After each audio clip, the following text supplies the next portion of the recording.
আসিয়ার ঘটনা সম্পর্কে, আসিয়ার স্মরণে মর্মান্তিক বেদনায় আমার এই কবিতা লেখা।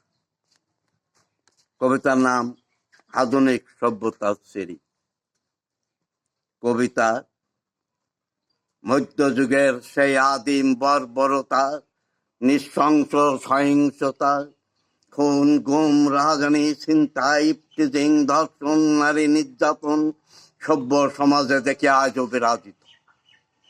সভ্যতা মানবতা মনুষ্যত্বের দেখি বিহাল দশা, দারুণ বিপর্যয়, মনুষ্যত্বের চরম অবনতি, নৈতিক অবক্ষয়। লজ্জায় কি লজ্জা, কি নিদারুণ লজ্জা, সভ্যতাও কাঁপিছে লজ্জায়। নির্লজ্জ ধর্ষকের ধৃষ্টতার ধর্ষণ, ধর্ষিতার বিবস্ত্র বস্ত্র হরণ। এ লজ্জা রাখি কোথায়? একই লজ্জা, একই লজ্জাস্কর মানব সভ্যতা। সভ্য জগতের একই বিচ্ছিরি ছিরি, সভ্যতার যুগে কি আদিম বর্বরতা। কোথায় সভ্যতা? নাম মাত্র সভ্যতা। সভ্যতা নামের এক কলঙ্কিত অধ্যায়। গণহারে গণধর্ষণ, জবরদস্তি, বল প্রয়োগে আবরু হরণ, বিবস্ত্রীকরণ, বস্ত্র হরণ। দাম্ভিক ধর্ষকের দর্পিত ধর্ষণ, প্রকাশ্য দিবালোকে যৌন নিপীড়ন। আইনকে তুচ্ছ জ্ঞানে নারী নির্যাতন, মাদনায় উপচে পড়া মদ্যপানে উল্লাসিত ধর্ষকের অস্থির দেহ, লালসা লোলুপ দৃষ্টি, কামনায় বাড়ানো দুটি বাহু।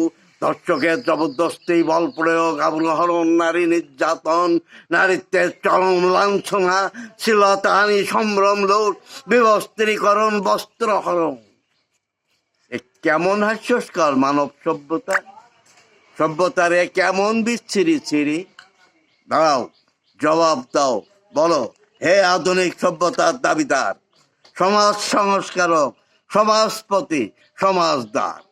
মনুষ্যত্ব, মানবতা, মানব সভ্যতার এ কেমন বিচ্ছিরি ছিরি! প্রশ্ন আমার, তোমার কেমনতর ডিজিটাল স্মার্ট দেশের সমাজ সংস্কার।